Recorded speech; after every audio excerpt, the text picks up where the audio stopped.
প্রিয় সাকিবিয়ান ভাইরা বোনেরা, আমার মনে হয় তোমরা অনেকেই অন্তরাত্মা সিনেমাটা দেখেছো, আবার অনেকেই দেখোনি। কারণ এমন একটা সময় অন্তরাত্মা সিনেমাটা বড় পর্দায় রিলিজ করা হয়েছিল যে সময় উল্টো দিকে বরবাদ ছিল। আর বরবাদ ম্যাক্সিমাম সিনেমা হল নিয়ে নিয়েছিল। মানুষের এক্সাইটমেন্ট, মানুষের ঝোঁক বরবাদের প্রতি সবচেয়ে বেশি ছিল, যে কারণের জন্যে অন্তরাত্মা সিনেমাটা সেভাবে ব্যবসা করতে পারেনি।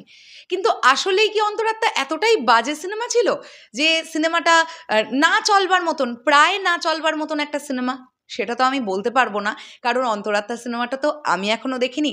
তোমরা যারা দেখেছো তোমরা আমার থেকে বেটার বলতে পারবে। কিন্তু ফাইনালি আমরা অন্তরাত্মা সিনেমাটা দেখতে পাবো। ডেট ঘোষণা হয়ে গেছে, তোমরা নিশ্চয়ই অনেকেই অবগত আছো। আগামী 4 ডিসেম্বর, মানে জাস্ট আগামী পরশু দিন আইস্ক্রিনের পর্দায় দেখতে পাওয়া যাবে কিন্তু অন্তরাত্মা।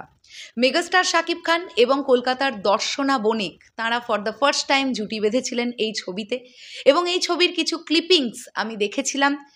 ক্লিপিংসগুলো দেখে আমার মনে হয়নি এটা অত্যন্ত খাজা মানের একটা সিনেমা, এটা আমার মনে হয়নি।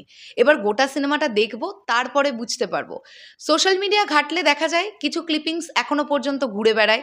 মেগাস্টার শাকিব খানের কিছু দৃশ্য, তার কিছু ডায়ালগস যেগুলো রিলস আকারে ঘুরছে, আমি সেগুলো কোনোটাই যে খুব একটা মন দিয়ে দেখেছি বা ইচ্ছে করেও দেখেছি এরকমটা নয়। কারণ আমি গোটা সিনেমাটা দেখব বলে ওয়েট করছি। গোটা সিনেমাটা দেখব এবং আমার কেমন লেগেছে সেটা আমি তোমাদের সঙ্গে শেয়ার করব। এখান থেকে একটাই কথা আসে যে এই সময় দাঁড়িয়ে কিন্তু megastar Shakib Khan versus megastar Shakib Khan করা যাবে না। আগে যা হয়েছে, হয়ে এসেছে, তা হয়ে গেছে। একই সঙ্গে 4-5টা ছবি রিলিজ একই নায়কের, এবং প্রতিটা ছবি বক্স অফিসে চূড়ান্ত ভালো রেসপন্স। মাথায় রাখতে হবে তখন তো সিঙ্গেল স্ক্রিনের সংখ্যাও ছিল 1000টা 1200টা। এখন সিঙ্গেল স্ক্রিনের সংখ্যা কটা? 100 থেকে 120টা, তাও হবে কিনা সন্দেহ আছে। তো আগে সিঙ্গেল স্ক্রিনে 4-5টা ছবি ডাইভার্ট হওয়ার জন্য ওই সংখ্যক সিঙ্গেল স্ক্রিনটা ছিল, এখন কিন্তু নেই। তাই এই সময় এসে দাঁড়িয়ে দর্শকের কাছে অপশন না দিলেই ভালো। আর দর্শকের থেকেও বেশি চাপে পড়ে হল মালিকেরা, কোন সিনেমাটা তারা নেবে। স্বাভাবিকভাবেই রিসেন্টলি তৈরি হওয়া সিনেমাটার প্রতি হল মালিকদেরও বেশি ঝোঁক থাকবে। তাই আমরা এই সময় এসে কিন্তু চাই না আর শাকিব খান ভার্সেস শাকিব খান হোক। তাই যে কারণের জন্য বারবারই একটা কথা বলছি, আমরা জানি না সোলজার কবে মুক্তির ডিসিশন নিচ্ছে। অনেকেই বলছেন নাকি সোলজার ঈদে শিফট হবে। সোলজার যদি ঈদে শিফট হয়, প্রিন্স টিম এখনো ভেবে রেখেছে তারা ঈদে আসবে।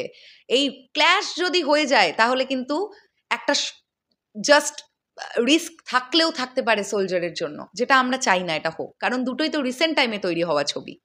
অন্তরাত্মা না হয় বেশ কিছুদিন আগে তৈরি হওয়া ছবি ছিল, বাট সোলজার আর প্রিন্স তো প্রায় সমসাময়িক সময় তৈরি হওয়া ছবি। আমরা চাই না ব্যবসায়িক দিক থেকে কোনো ছবিটাই হ্যাম্পার হোক।